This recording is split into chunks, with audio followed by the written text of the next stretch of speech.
හැමෝම සතුටින් පරිස්සමෙන් ඉන්නව නේද? ඔන්න මම නම් උදෙන්ම නැගිටලා අද අපේ මල්ලිව බලන්න තමයි යන්න හදන්නේ.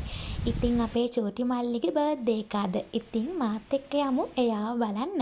ඒ වගේම තමයි අද අපේ ගෙදරට ලොකු අමුත්තෙක් ආවා. එයාත් අපේ මිදුලේ ඉන්නවා. මං ඔයාට එයාව අනිවාර්යයෙන්ම පෙන්නන්නම්. අද ලස්සන දවසක්. උදේ 5:30ට වගේ තිබ්බ වීව් එක තමයි මේ තියෙන්නේ. ගොඩක් ලස්සනයි නේද? හායි ඔයාලට කොහොමද? ඔන්න මම නම් අද උදේම පොඩි ගමනක් යනවා. හඳ පායලා තියෙන ලොකුවට ඔයාලට බලන්න පුළුවන්. මම ඉස්සලා මුලින්ම දැම්මා view එක. අපිට උදේ 5:00ට වගේ තිබ්බ view එක. ඉතින් අද ගොඩාක් ලස්සන දවසක් වෙයි කියලා හිතනවා. මල්ලිට චූටි සර්ප්‍රයිස් එකක් තියෙනවා. අද එයාගේ බර්ත්ඩේ එක. ඉතින් අපි ගිහිල්ලා බලමු මොකද්ද කියලා. ඔන්න පාරට නම් ආවා. දැන් ගෙදරට යන්න තමයි තියෙන්නේ. ඔයාලට පේනවාද එක්කෙනෙක් මාත් එක්ක ඉස්සර වෙලා දුවගෙන යනවා. ඒ නෝනා. එයාට නෝනා කියලා කියන්නේ. එයාගේ කලින් නම බ්‍රවුනි. තාත්තා එයාට නෝනා කියලා නම දාලා. ඒ නෝනා. ඒ නෝනා නංගි. යන් එන්න. ඉතින් යාළුවනේ ඔන්න මං ගෙදරට නම් ආවා. ඉතින් මල්ලි නිදාගෙන හිටියේ උදේ 6ට වගේ ඇති මම එනකොට.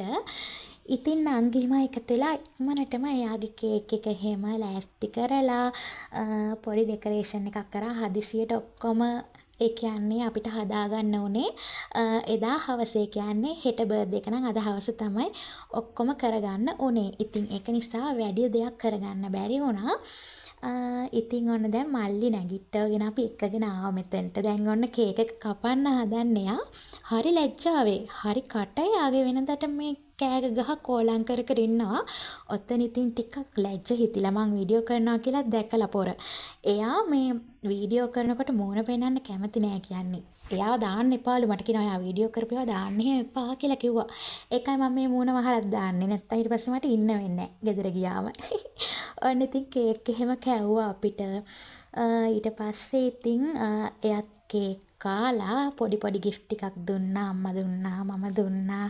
ඉතින් දැන් එයා ඒවා බලනවා. බලලා ඉවර වෙලා ඉතින් හරි සතුටුයි එයාට.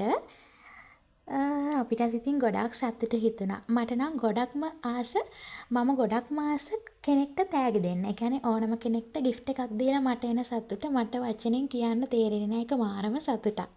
ඉතින් මාලිටත් එදා මට ලොකු දෙයක් ගන්න බැරි වුණා. එයාට මන් දුන්නේ ඔන්න ඔතන පෙන්නනවා. බලන්නකෝ චොක්ලට් පැක් එකක් තමයි දුන්නේ. හරි ආසයිනේ ඉතින් ස්වීට්ස් කන්න. දැන් නම් වෙලාව උදේ 8:00යි. මං ආයෙත් ගෙදර යන ගමන්.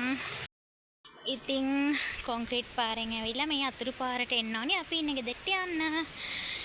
ඉතින් ළමයි ඔයාලා මොකද කරන්නේ? කෑවද ඔයාලා උදේට?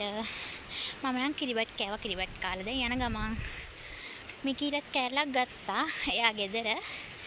එයා නැතිනම් කන එක ෂුවර් නෑ. එයාට හැමදාම මස් මාළුවේ පේමුණ හරි කන්න.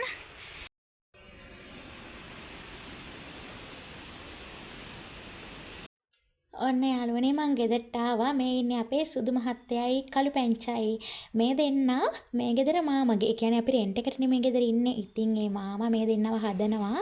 හවසට ඇවිල්ලා කෑම දාලා යනවා. ඉතින් ඊට පස්සේ ආයෙත් මම මිකීටත් කෑම දීලා අම්මලාගේ රෝසවත්තට ආවා. ඒ කියන්නේ නංගිත් ආවා උදේ 9ට විතර මේ වෙලාවේ. ඊට පස්සේ අපි දෙන්නත් එක්ක ගියා රෝසවත්තට අම්මලත් එක්ක. අම්මලා රෝස හදනවා. අම්මයි තාත්තයි රෝස හදනවා. මේ තමයි ඒ රෝස වත්ත. ඉතින් රෝස පැල නම් අපිට වඩා ගොඩක් උසයි. ඔයාලට පේනව නේද? ගොඩක් ලස්සනයි මේ වගේ. මේ දවස්වල නම් මල් අඩුයි. මොකද හුලගනේ ඒ කියන්නේ මේ දවස්වල මේ පැත්තට ගොඩාක් හුලග. මේ වෙලාවේ නම් චුට්ටක් තිබ්බා. හවස් වෙද්දි සැර වෙනවා. නිකන් අපිට හරිම අපහසුයි හුලග. ඒ කියන්නේ මේ කාලෙට ගොඩාක් හුලග තියෙනවා. මේ මල් ගසුත් හුලග තියෙන පැත්තට ඇල වෙලා තියෙන ඔයාලට පේනවා ඇති. කම්බි ගහලා වටේට බැදලා තියෙන්නේ. තාත්තා මේ ඒ වුණාට අර ගස් ඇල වෙනවා පැත්තකට. ඒ කියන්නේ උඩ කන්දෙන් එන හුලග කෙලින්ම මෙහි අපි ඒ කියන්නේ ඉන්නේ පහත් බිමකනේ. එතකොට කන්ද පාමුල තමයි අපි ඉන්නේ. එතකොට ඒ හුලග ඇවිල්ලා කෙලින්ම පහළට තමයි වදින්නේ අපේ ගෙවල් පැත්තට. ඉතින් ගොඩක් ඒ වටේ ගස් එහෙම තිරනා එච්චර අවුලක් නැහැ. අපි දැන් මෙතන ඉන්න ගෙදරට නම් එච්චර දැනෙන්නේ නැහැ. මෙතන රෝස වත්තට සැරයි. මොකද ගස් තියෙන දොරින්නේ. ඔය පේන කන්දෙන් කෙලින්ම එන හුලග. ඒ කියන්නේ ඉදාල ගස් ඉන්න කදුපන්තිය තමයි පේන්නේ. බෙරගල කන්දයි. ඉතින් ඒ පැත්තෙන් එන හුලග තමයි වදින්නේ මේ පැත්තට. ඔය පහළ පේනුනෙත් වත්තට පේන ලස්සන view එකක්. ඉතින් පාට පාට රෝස මල් තියෙනවා. ඉතින් ඒවා නම් තාත්තලා ඕඩර්ස් වලට කපලා යවනවා. මම හිතන්නේ ඒවා පර්ෆියුම් වර්ග වෙඩින්ස් වලට, එතකොට මල් ශාලාවල, එතකොට සුදු මල්, ඒ කියන්නේ මල් බොකිස් හදන්න එහෙම ගන්නවා ඇති. ඉතින් ඊට පස්සේ ආයෙත් නංගිමයි ගෙදරට ආවා. ඊට පස්සේ තේ එකක් එහෙම බිව්වා. මිකී නම් නිදි තාම කාලේ ඉවර වෙලා. මං කොනේ අපේ ගෙදරට අමුත් එක්ක ආවා. එයා අපේ මෙදුලේ ඉන්නවා කියලා. ඔන්න පේනව නේද? එයා ඉන්නවා අපේ මෙදුලේ. මං උදේ ඔයාලට පෙන්නපු ලස්සන කොළ පාට පාර දැන් නම් රතු පාරක් වෙලා. මොකද කලින් කපලා තිබ්බ පාර ළමයි බ්ලේඩ් කරගෙන යනවා මේ ඩෝසරිය ඇවිල්ලා. ඒ කියන්නේ පාර කොන්ක්‍රීට් කරනවලු. ඉතින් දැන් නම් ගොඩාක් හුලග දැන් හවස 4ට වගේ ඇති මේ වීඩියෝ එක ගන්නකොට මේ ක්ලිප් එක. ඉතින් ගොඩාක් හුලග දැන් තමයි හුලග පටන් ගත්තේ ආයෙත්. දැන් මේක හෙට උදේ වෙනකම් තියෙයිද ඊට වඩා වෙලාවක් තියෙයිද කියලා හිතා ගන්න බෑ.